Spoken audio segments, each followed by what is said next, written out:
कल तो गौरी ने हद ही कर दी तोते और कबूतर भैया। मैं घर पर नहीं थी, गुड़िया के पास आई और गुड़िया को कहने लगी मुझे तुम्हारी मम्मा ने भेजा है, मुझे रसोई से कुछ दाना ला दो। अगर पक्षी घर से निकल जाए तो पीछे घर में पड़ा भोजन भी महफूज नहीं है। आइंदा से मैं तो अपने घर को ताला लगा कर ही जाऊंगी, उन कौवों ने तो बाज नहीं आना। तोता ये सारी बातें सुन रहा था। तोता कालू कौवे का बहुत सच्चा और पक्का दोस्त था। तोता कबूतर और चिड़िया की सारी बातें सुनकर अपने दोस्त कालू कौवे के पास आ जाता है। मुझे तो बहुत गुस्सा आया तुम्हारे खिलाफ ये बातें सुनकर, लेकिन मैं बर्दाश्त कर गया। बहुत हवाओं में उड़ रहे हैं ये दोनों, मैं बताऊंगा इनको। तोते मेरे दोस्त, फिलहाल मुझे बहुत भूख लगी है, कुछ खाने को ही ला दो। मैं अभी लेकर आता हूँ कुछ। तोता अपने और कालू के लिए भोजन खोजने वहां से उड़ जाता है। बेवकूफ तोता, कोई पक्षी इतना भी बेवकूफ हो सकता है? हद है। कालू कौवा हंसने लगता है। कुछ देर बाद तोता 2 मीठे फल लेकर आता है। अरे तोते यार, तेरी भाभी भी तो घर में भूखी है, 3 मीठे फल लेकर आता, 2 से क्या बनेगा? कोई बात नहीं कालू मेरे दोस्त, ये दोनों मीठे फल तुम ले जाओ, मैं जाकर अपने लिए और खोज लेता हूँ। फिर कालू कौवा दोनों मीठे फल लेकर अपने घर चला जाता है। अब से पक्षी घरों को ताला लगा कर जाया करेंगे। गोरी, अब कहाँ से करेंगे भोजन का बंदोबस्त? ओ मेरे काले पति जी, तुम चिंता क्यों करते हो? ये बेवकूफ तोता किस दिन काम आएगा भला? फिर गौरी कौवी कालू कौवे के कान में कुछ खुसर फुसर करती है और दोनों हंसने लगते हैं। तोते जी, रोज किसान के खेत से आप ये लाल मिर्ची ले आते हैं। माना मुझे लाल मिर्च पसंद है, तो क्या रोज यही खाती रहूंगी? हरियाली, मुझे मीठे फल मिले तो थे, लेकिन जरूर आपका वो आवारा गंदी शक्ल वाला काला दोस्त भूखा होगा और मीठे फल वो ले गया होगा। क्यों गुस्सा करती हो? मैं सुबह जाऊंगा ना, तुम्हारे लिए कुछ स्वादिष्ट लाऊंगा, पक्का। रात गुजर जाती है और सुबह हो जाती है। तोता फिर से कालू से मिलने घर से निकल जाता है। रास्ते में तोते को रानू चिड़िया और कबूतर मिल जाते हैं। यार तोते, जंगल के सभी पक्षी उन कौवों से बात तक नहीं करते और तूने उनसे दोस्ती कर रखी है। तू भी छोड़ दे उस लालची कौवे को। कबूतर, मैं तेरी जुबान खींच लूंगा जो तूने मेरे दोस्त को लालची कहा। तोता गुस्से से वहां से चला जाता है। रहने दे कबूतर भैया, तोते को समझाना बेकार है। दोस्त, तुमने आज आने में इतनी देर कर दी, मैं कब से तुम्हारा इंतजार कर रहा था। वो मुझे रास्ते में रानू चिड़िया और कबूतर मिल गए थे, मुझे कह रहे थे कि मैं तुमसे दोस्ती ना रखूं। क्या कहा? फिर तुमने उनसे क्या कहा? कहना क्या था, मैं तो आ गया वहां से। बहुत अच्छा किया तोते। तोते, एक काम था यार, कल बुलबुल गोरी से कुछ फल ले गई थी, तो जाकर बुलबुल से उसके घर के ताले की चाबी लेकर आ, फिर हम जाकर उसके घर से भोजन ले लेते हैं। तो हम सीधा जाकर बुलबुल से मांग ही लेते हैं। ओहो, मुझे बुलबुल ने कहा था कि तुम चाबी मंगवा कर खुद ले लेना भोजन। चल अब जा और जल्दी आना, कोई फजूल बात मत करना बुलबुल से। तोता बुलबुल के पास जाता है। बुलबुल, अपने घर के ताले की चाबी देना। लेकिन वो किस लिए तोते भैया? अच्छा, मैं कल आपके घर से पंखा लाई थी, वो लेने आए हैं आप। ये ले चाबी, फिर आप यहीं वापस पकड़ा जाना मुझे। बुलबुल नदी किनारे बैठी कपड़े धो रही थी। तोता चाबी लेकर आता है, कालू को देता है। दोनों बुलबुल के घर घुसते हैं और उसका सारा भोजन कालू कौवा चुरा लेता है। शाम होते ही बुलबुल अपने घर आती है। मेरा सारा भोजन कहाँ गया? फिर बुलबुल को दोपहर वाली बात याद आती है। इसका मतलब तोता भी कौवों के साथ मिल गया, मुझे सबको बताना होगा। अब तो तोता भी कौवों की मदद करने लगा था। वो किसी तरह पक्षियों से ताले की चाबी ले आता और फिर दुष्ट कौवे पक्षियों का भोजन चुराते। कालू, बस करो, मेहनत से भोजन कमाया करो, मेरे साथ आया करो। इस चोरी चकारी में कुछ नहीं रखा, तुम्हारी वजह से अब जंगल का कोई पक्षी मुझसे भी बात नहीं करता। तोते, ये बात करके तूने आज मेरा दिल ही तोड़ दिया। मुझे लगा था तू मेरा सच्चा दोस्त है। जा, तू भी चला जा, मुझसे बात मत करना कभी भी। माफ करना कालू, मैंने तुम्हारा दिल दुखाया, लेकिन मुझसे दोस्ती मत तोड़ना। मुझे मालूम है तुम ही एक मेरे अच्छे दोस्त हो। कालू कौवा मन ही मन तोते पर हंसने लगता है। तू बड़े काम का है तोते, तुझसे दोस्ती कैसे तोड़ सकता हूँ। तू ही भोजन चुराने में मदद करता है मेरी। कबूतर भैया, आप सभी पक्षियों को बड़े पेड़ के नीचे जमा करें, मुझे बहुत जरूरी बात करनी है कौवों के बारे में सबसे। ठीक है रानू बहन, मैं अभी सबको लेकर आता हूँ। फिर कबूतर, बुलबुल, मैना और चाचा छमछम सबको इकट्ठा करके ले आता है। तोते भैया के भोलेपन का फायदा उठाकर कौवे हमारे घरों से भोजन चुरा रहे हैं।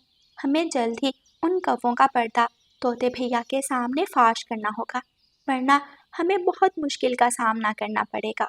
इस मामले में तो लोमड़ी ही हमारी मदद कर सकती है। चाचा छमछम अपना प्लान सबको बताता है।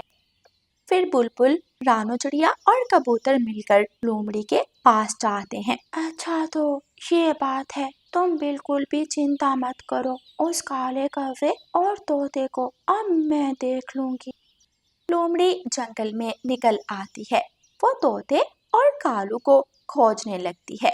आखिर बहुत देर तक चलने के बाद उसे एक जगह तोता और कालू कौवा बैठे दिखाई देते हैं। लोमड़ी छलांग लगाती है और कालू कौवे की पूंछ पकड़ लेती है। लोमड़ी लोमड़ी, भाग जाओ, मेरे दोस्त को छोड़ दो। तो फिर मैं तुझे पकड़ लेती हूँ और तेरे दोस्त को छोड़ देती हूँ। लोमड़ी तोते को पकड़ लेती है। बच गया, ऊपर वाले का लाख शुक्र है, बच गया। लोमड़ी लोमड़ी, तुम इस तोते को ही खा लो। ऐसा कहकर कालू कौवा वहां से भाग जाता है। धोखेबाज निकला, ये कालू कौवा धोखेबाज निकला। मुश्किल समय में मुझे अकेला छोड़ गया। तोता रोने लगता है। अब मैं जी कर भी क्या करूँगा, मेरा कोई सच्चा दोस्त नहीं। लोमड़ी, तुम मुझे ही खा लो। ज्यादा फिल्मी हीरो मत बन, मुझे ये सब करने को तेरे दोस्तों ने ही बोला था। फिर बुलबुल, रानो चिड़िया और कबूतर वहां आ जाते हैं। लोमड़ी तोते को छोड़ देती है। मेरे दोस्तों, तुम सब ठीक कहते थे, दोनों कौवों ने सिर्फ मेरा इस्तेमाल किया। फिर उस दिन के बाद से तोता भी कौवों से दोस्ती तोड़ देता है। अगर कहीं रास्ते में तोते को कौवा मिल भी जाता तो तोता दूसरी तरफ मुंह करके गुजर जाता। सुनो सुनो सुनो, अपने घर मजबूत बना लो, अपने घोंसले मजबूत बना लो, क्योंकि बारिशों का मौसम शुरू होने वाला है। सुनो सुनो सुनो। तोते भैया, फिर तो मुझे भी बहुत सारी सूखी घास, तिनके और लकड़ियां जमा कर लेनी चाहिए। जी रानो बहन, जल्दी जमा कर ले, फिर मुझे भी घोंसलों की जरूरत है। रानो चिड़िया जंगल में घोंसले बनाने का काम करती थी और जंगल के सभी पक्षियों को रानो चिड़िया के मजबूत घोंसलों की बहुत ज़रूरत थी और सभी पक्षी रानो चिड़िया के बनाए हुए घोंसले बहुत पसंद करते थे। रानो चिड़िया जंगल में घास और सूखे तिनके खोजने निकल जाती है। रानो चिड़िया पहाड़ों की तरफ जाती है, लकड़ियों का बंडल बांधती है और सारा सामान सर पर उठाकर घर आ जाती है। जैसे ही रानो चिड़िया घर आती है, तेज बारिश शुरू हो जाती है। लेकिन अब रानो चिड़िया को कोई चिंता नहीं थी। उस जंगल में कौवे रहते थे। वो दोनों पति पत्नी बहुत चालाक थे। कालू, बारिशों का मौसम शुरू हो गया है, मतलब हमारे काम का सीजन शुरू हो गया है। हाँ हाँ गोरी, मैंने आज मोटी बुलबुल को अनाज ले जाते देखा था। उसके घर बहुत अनाज है, उसके घर चलते हैं। दोनों कौवे मुंह पर काला कपड़ा बांधते हैं और बुलबुल के घर भोजन चोरी करने निकल जाते हैं। बुलबुल अपने घर में सोई हुई थी। कौवे चुपके से बुलबुल के घर में घुस जाते हैं और उसका सारा भोजन चोरी करके निकल जाते हैं। अगली सुबह बुलबुल जंगल की रानी चील के पास जाती है। चील रानी, मैंने बहुत मुश्किल से भोजन जमा किया था। बुलबुल, चिंता मत करो, मैं तुम्हें भोजन दूंगी, लेकिन इतनी किसकी हिम्मत जिसने मेरे जंगल में किसी के घर में चोरी की, उसको मैं पकड़ कर रहूंगी। फिर बुलबुल चील रानी से भोजन लेकर वापस आ जाती है। कालू, मोटी बुलबुल बहुत चालाक निकली, चील रानी के पास पहुंच गई। अब क्या करें, किसी और पक्षी के घर चोरी की तो चील रानी बहुत सख्त कार्रवाई करेगी और अगर पकड़े गए तो बहुत बुरा हो जाएगा। गौरी, कुछ ऐसा करते हैं कि सांप भी मर जाए और लाठी भी ना टूटे। तो फिर तो एक ही उपाय है, वो क्या? रानू के घोंसले। कालू जी, हम रानू चिड़िया के घोंसले चुराएंगे और फिर महंगे दामों बेचेंगे। रात हो जाती है। रानू चिड़िया अपने घर में सुकून से सो रही थी। कौवे चिड़िया के घर घुस आते हैं और चिड़िया के उस कमरे में चले जाते हैं जहाँ चिड़िया ने बहुत सारे घोंसले तैयार करके रखे हुए थे। कौवे रानू चिड़िया के कुछ घोंसले चुरा लेते हैं और जल्दी से वापस भाग आते हैं। कालू जी, अब जाकर घर के बाहर बोर्ड लगा दें कि हमारे यहाँ से भी मजबूत बनाए गए घोंसले मिलते हैं। गौरी, अभी बारिश तेज है, कम होती है तो मैं जाता हूँ। कुछ देर बाद कालू कौवा जाता है और घर के बाहर बोर्ड लगा आता है। तोता वहाँ से गुजरता है। कौवों के पास भी घोंसले होते हैं, मुझे घोंसला चाहिए। क्यों ना इस बार कौवों से घोंसला खरीद कर देखूं। ऐसा सोचकर तोता कौवे के घर के दरवाजे पर दस्तक देता है। कालू कौवा दरवाजा खोलता है। मुझे 2 घोंसले दे दो, एक मेरी पत्नी हरियाली के लिए और एक मेरे लिए। अभी ला देता हूँ। फिर कालू कौवा जाता है और तोते को घोंसले ला देता है। तोता खुशी खुशी कालू कौवे को पैसे देता है और घोंसले ले जाता है। मिठू जी, बहुत मजबूत घोंसले हैं, लगता है बहुत मेहनत करती है रानो बहन घोंसले बनाने पर। नहीं हरियाली, ये रानों के घोंसले नहीं है, ये तो मैं कौवों से लेकर आया हूँ। मिठू जी, आइंदा हम कौवों से ही लेंगे घोंसले, बड़े मजबूत घोंसले हैं ये। ऐसे जंगल में कौवों के घोंसले बिकने लगे हैं। ये पक्षी बहुत धोखेबाज हैं, अब मुझसे घोंसले लेने तो आते ही नहीं हैं और मेरे घोंसले इतने सारे थे, ये तो मुझे कम लग रहे हैं। पता नहीं मेरा वहम है या फिर सच में किसी ने मेरे घोंसले चुरा लिए हैं। सौंदर्य, हमें कुछ मजबूत घोंसलों की ज़रूरत है। जंगल में कौन अच्छे और मजबूत घोंसले बनाता है? चील रानी, पहले तो सारे जंगल में रानू चिड़िया के घोंसले बहुत मशहूर थे, लेकिन अब कुछ दिनों से कौवों ने भी घोंसले बनाना शुरू कर दिए हैं और जंगल के पक्षियों का कहना है कि उनके घोंसले ज्यादा अच्छे हैं। तो फिर जाओ सौंदर्यों और कौवों को 15 घोंसलों का ऑर्डर दे आओ। उल्लू चील रानी के आदेश का पालन करते हुए कौवों के घर पहुंच जाते हैं। कालू जी, इतना बड़ा ऑर्डर, मुझे तो विश्वास नहीं हो रहा। गौरी, एक साथ 15 घोंसले कैसे चुराएंगे? वैसे भी उस चिड़िया के घोंसले कौन सा बिक रहे हैं, हम चुरा लेंगे तो क्या हो जाएगा। फिर कौवे रानू चिड़िया के घर से 15 घोंसले चुराने का सोच लेते हैं। रोज बरोज घोंसले घटते जा रहे हैं, मेरी तो इतनी सेल भी नहीं हो रही। फिर कौन दुष्ट है ये, अब जो कोई भी है मैं छोड़ूंगी नहीं उसे। रानू चिड़िया घोंसले के ऊपर की सूखी घास उठाती है और नीचे कांटे रख देती है। इसी तरह दूसरे घोंसले में और फिर तीसरे घोंसले में रानू चिड़िया कांटे भर देती है।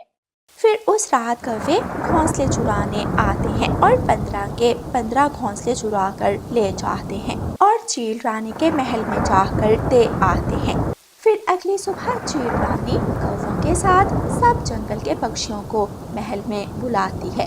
आप सब मेरे जंगल के पक्षी हो और इस जंगल की रानी होने के नाते मेरा फर्ज है कि मैं आप सब की इस बारिश के मौसम में मदद करूं। इसलिए मैंने ये घोंसले आप सब के लिए कौवों से बनवाए हैं। आपका बहुत बहुत धन्यवाद चील रानी, आप बहुत अच्छी हैं। सब पक्षी घोंसले उठाते हैं और अपने अपने घर ले जाते हैं। रानू चिड़िया का शक सही निकलता है, वो रानू चिड़िया के कांटेदार घोंसले ही थे। कौवों, अब तुम्हें पता चलेगा कि रानू चिड़िया किस चिड़िया का नाम है। फिर अगली सुबह सब पक्षी कांटेदार घोंसलों की शिकायत लेकर चील रानी के पास पहुंच जाते हैं।